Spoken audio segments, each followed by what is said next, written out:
Hello everyone, today we are learning how to run a Meteor Tales session, so buckle up.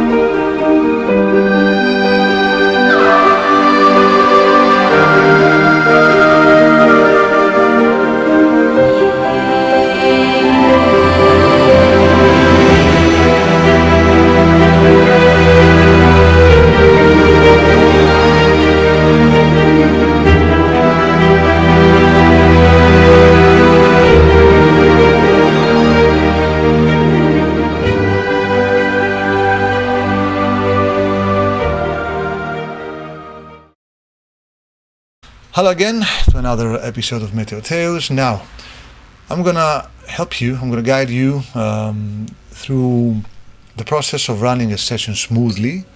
I've got here the map and I've got some guides. I've got my book of heroes and my book of lore and some notes. So, Meteor Tales runs like most tabletop role-playing games out there. You need your party and you need your game master and you need your story and you need your setting. So there's no magic formula for that. It is, if you've been playing some role-playing games, you know how it works. The basic formula, the skeleton of the game remains the same. Now, let's talk about the fundamental changes in Meteor Tales. Now, if you are a game master and you want to run a game and you want to start your session, I would advise that you start at the beginning of the day, because in Meteor Tales weather is very important and it changes many things in game and in the mechanics. So we start by rolling for the weather of the day. Now, if you're just using the Book of Heroes and you're using your own custom setting, you can use the Book of Heroes to roll for random weather according to the table here, okay? Or if you're using the Book of Lore and you're playing in the world of Italia, like I'm suggesting, you will use the weather table according to the region you're playing at. Now, we're playing in the Kingdom of Lothen, okay? This region here. And let's say that our story takes place in the city of Nalia, here. Now, heading over to our Book of Lore, we see the Lothenian weather table. Let's say we're playing in winter time. So we roll a d20 to determine the weather according to this table here, okay? I've got the most basic dice roller, so that would be a 17. 17 means mist, okay? So the day begins with mist. Mist is a light form of fog.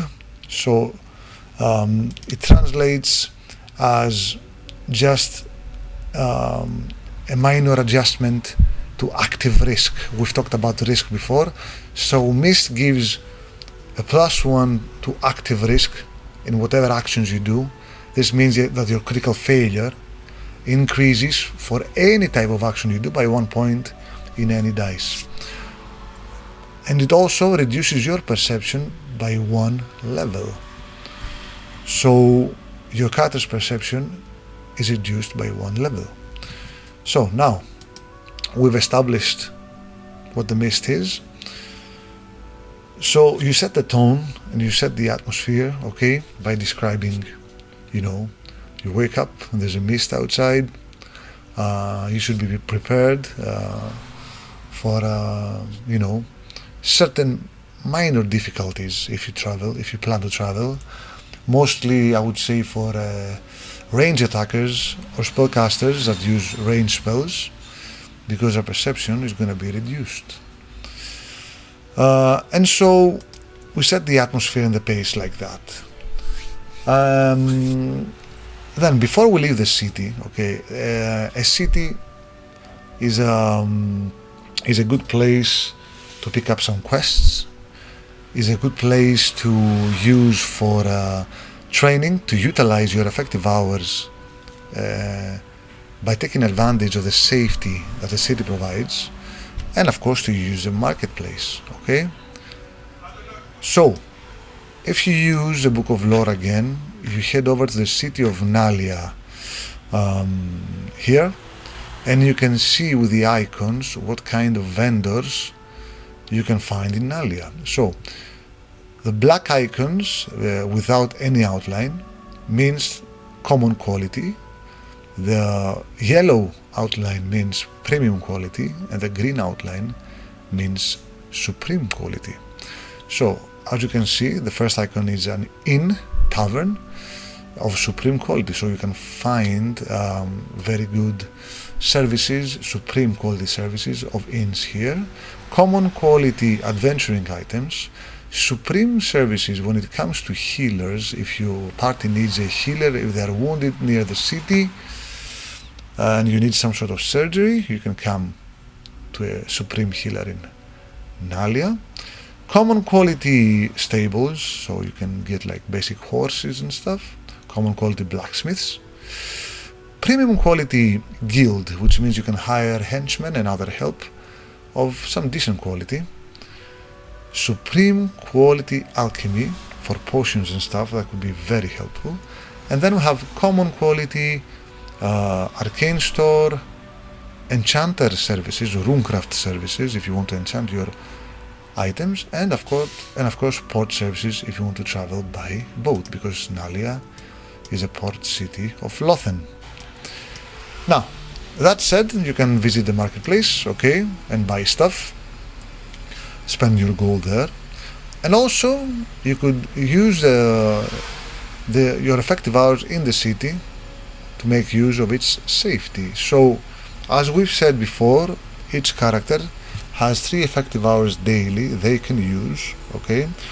Now, Nalia does not have a library, but it has a marketplace, so you can buy a skill book to study, you can practice any skill at any place anyway, you can practice for experience points, okay, and also you can visit a craftsman and begin tutorship.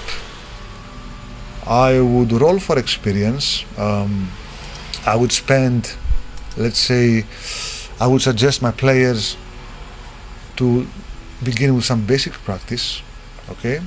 So that would mean I could spend 2 hours to train, that would be 2 d10s. So that would be 6 experience points, okay? Remember that every 200 experience points you gain a level. And now I have 1 more effective hour. I will keep that effective hour. I might need it during the day.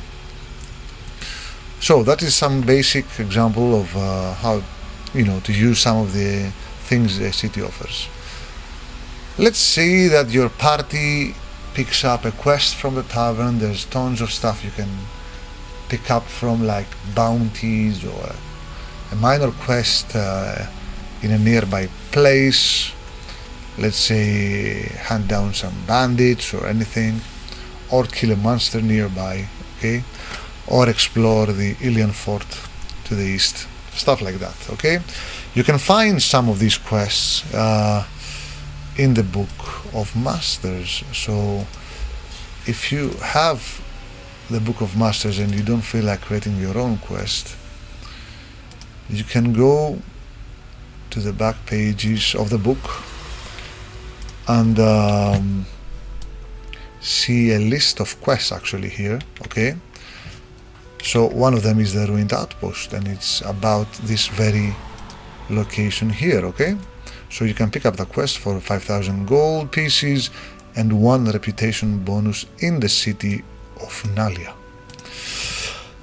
Let's say that the party wishes to pick up that quest and begins traveling towards the alien fort. Now, if you refer to the Book of Heroes, okay, one hex is 24 kilometers of distance.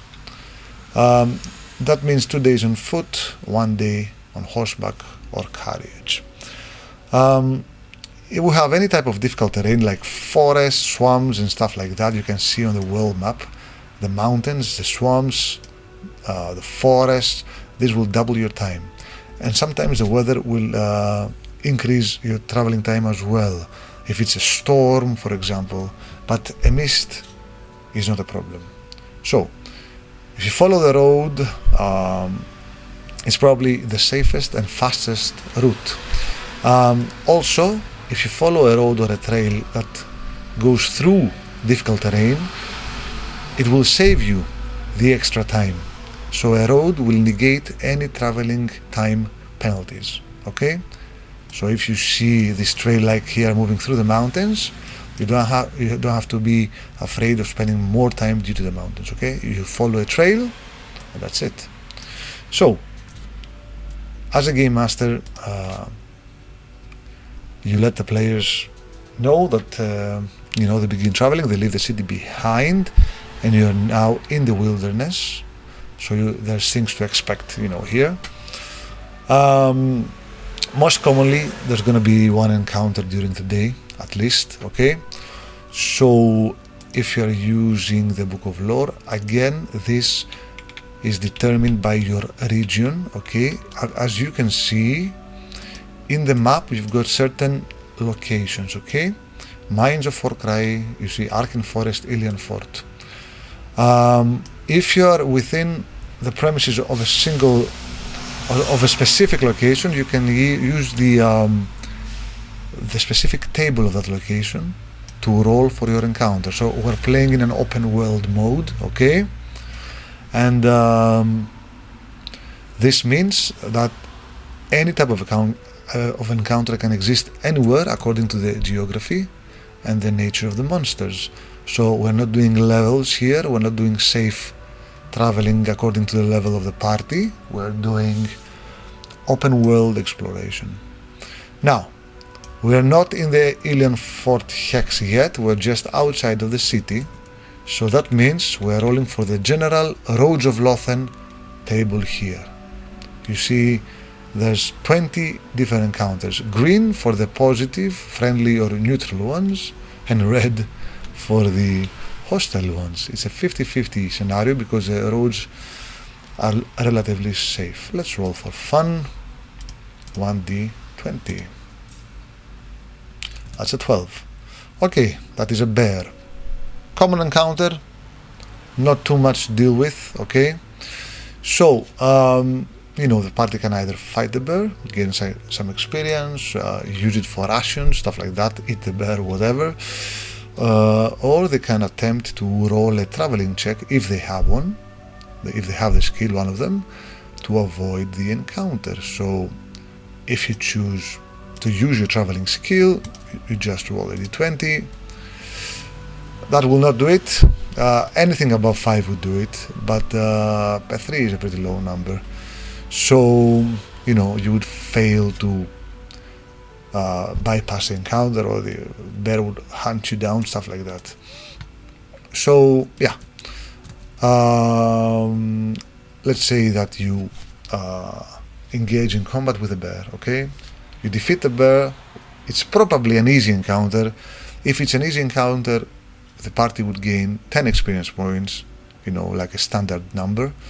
If it's a medium difficulty, 20 experience points, and hard difficulty, 30 experience points. That has to do with the difficulty of the battle, and the game master will determine if that battle was difficult or not. We don't have challenge ratings and different experience per creature. If somehow the battle was very difficult, you should award them accordingly. Okay? Many things can go wrong, even with bears. Now, moving on, okay? We've dealt with terrain stuff. we've dealt with the encounter, and let's say that we're moving towards the end of the day. Okay, at some point the party will set up camp. Okay, and at this point they will use one ration. Okay, they have to consume one ration to avoid starvation, and they have the choice of resting, setting up camp and resting, or pushing forward. If they travel more, they can choose to double the traveling time if they are in a hurry, but that will lead to fatigue, and fatigue has some severe penalties that apply the next day of traveling. Okay, it will take up your effective hours, and it will reduce your grit points. So setting up camp is a common thing to do. Okay, so someone sets up camp, and then you've got a party around the campfire. Now, since we have a mist, we don't have a problem with cold. Okay, at this point the game master will calculate the cold factor and the equipment of the party. Now, a mist does not qualify for a cold flu check. Okay, as you can see here in the table, some basic examples. So a rain has a cold factor of 3. Okay, this means that every item you wear gives you 1 point of insulation. Okay, so if you are wearing clothes, that's 1 point. A cloak, that's another point. And if you got a fire going on, that's another point. So 3 points of insulation will equalize the rain. No rolls required. Okay, but for example, if there's a snow or a storm, okay, and you don't have enough items to protect yourself, if this insulation is lower than cold factor, a roll is made against your vigor. Okay, most characters have the average vigor, medium. That would mean if you make a roll, any number above 10 would be enough to create a problem for them. So 11, that would result, if it's rain, it will result in a flu. Okay, if it's snow, that would even lead to pneumonia. So there are certain effects in disease rolls. Okay, they give you huge penalties. They reduce your effectiveness in combat and in traveling, in anything you do, and you have to go back to a city, or if you have a healer with you, if you have a medicine skill, you can use it to heal your companion. Otherwise they are in big trouble. Okay, a flu will either pass on its own after a certain time, or it will lead to pneumonia, and that could lead to death. So yes, at this point when you set up camp, it's a good time to roll for cold if the cold factor is high enough. Otherwise, no problem, no rolls required. Now, when you set up camp, it's a good time to use your effective hours if you haven't already. Now, remember, we only used 2 out of 3 effective hours. Okay, you can use your last effective hour to either train more, or you can use it to use some skills like food gathering or herbalism. Okay, remember that if you decide to train, that will increase the chance of a night encounter because of the noise. Here on the right you can see these things. Okay, guarding will increase security and camouflaging the camp. A fire and training will reduce security by 1 point. Okay, this here table indicates the danger zone when resting. Okay, so this is, let's say, an average danger area. This is determined by the game master. Okay, if it's a dungeon, of course it's a hostile, insane, danger. But you're sleeping on the road, I would say average. Okay, this means that if you roll a d10, if you roll 8 to 10, you get another encounter in the night.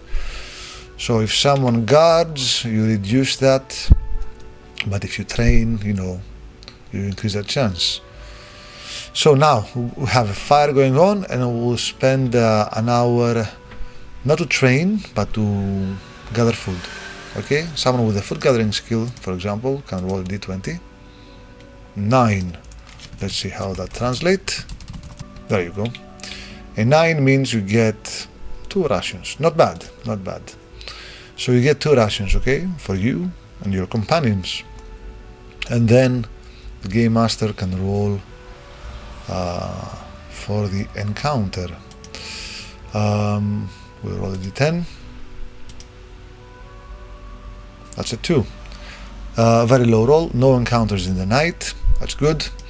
And so that concludes a day of traveling. We started at the city, okay? We did some training there. We left the city, we started walking in the mist, okay? We fought a bear. And then we set up camp for the night. We used rations. We produced more rations by hunting or foraging. We didn't train further. We spent all our effective hours, okay, and then we spent the night in the wilderness. So this is a basic example, a template if you want, that you can use, okay. You can see here the steps. You start the day by rolling for the weather.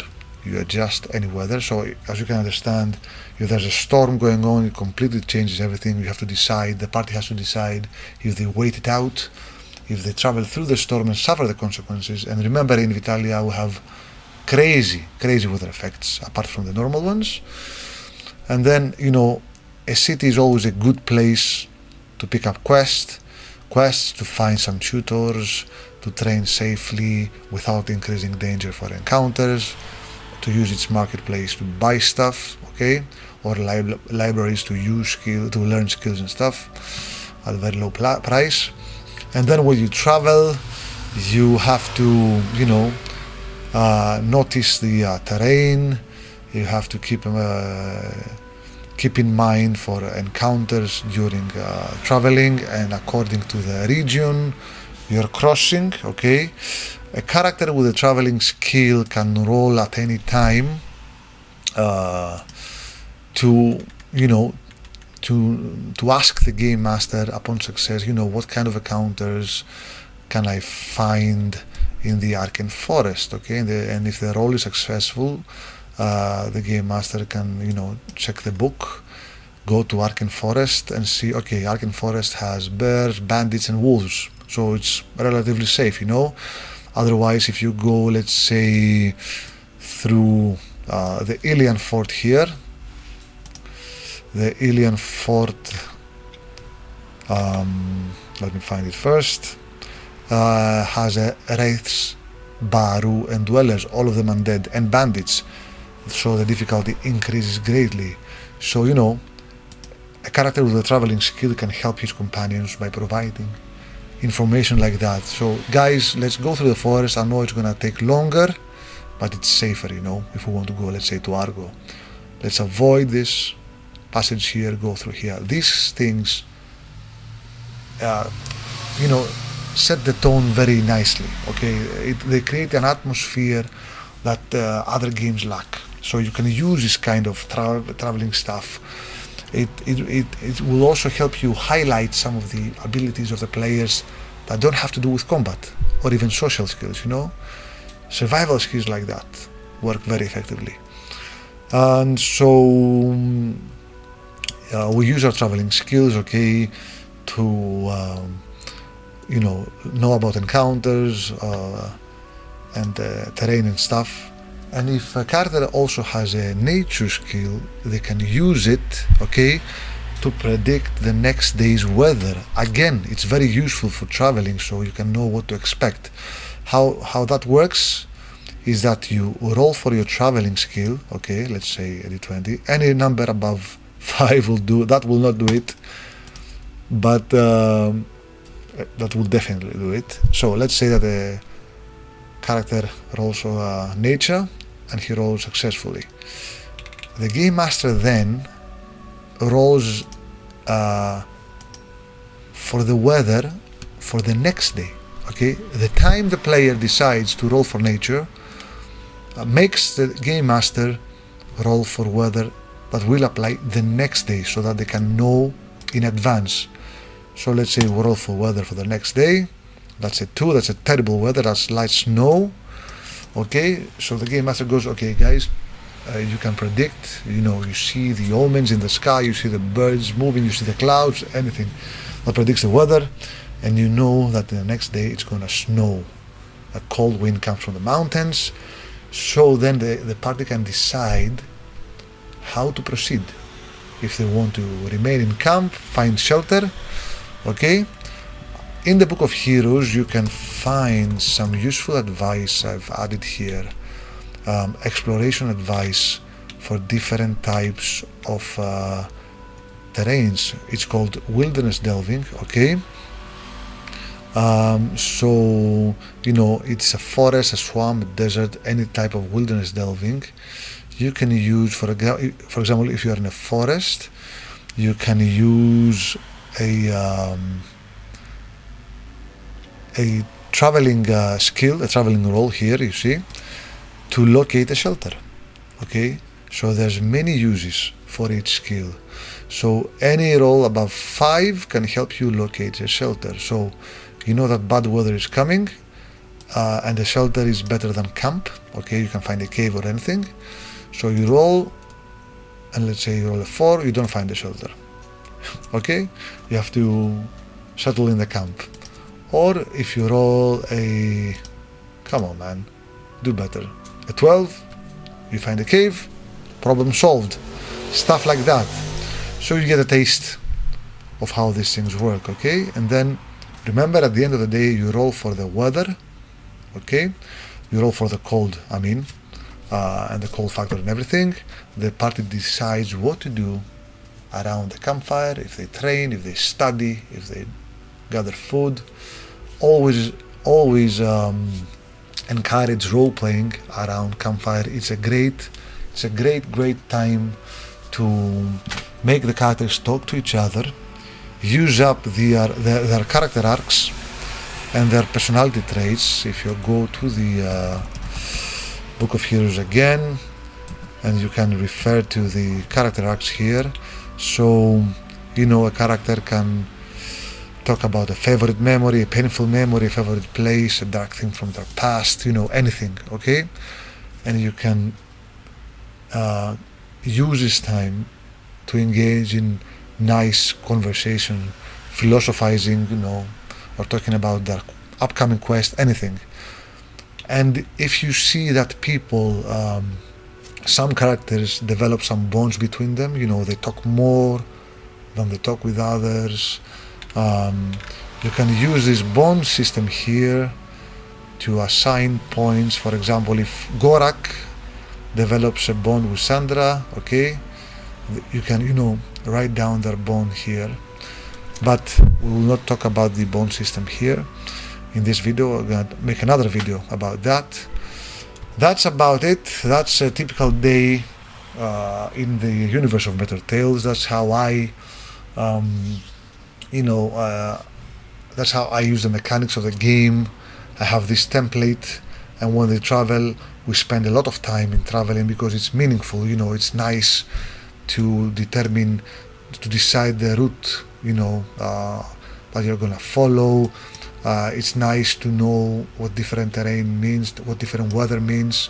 It's nice to know that you have a quest very far away that would mean days or even months of traveling through these perilous locations, and each location has different monsters, a different atmosphere, different herbs, different items, different cities, different vendors. So you can combine the map, okay, the Book of Heroes, the Book of Lore, and the Book of Monsters to create this unique adventure that will feel like all these beautiful movies and the novels we've read.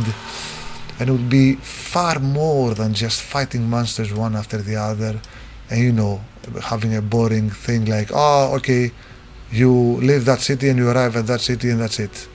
So that's it for now. If you have any questions, please let me know. Thank you for your time and your support. This was a long video. I'll see you next time. Let me know in the comments How do you feel about this mechanics and everything? I'll see you next time. Goodbye.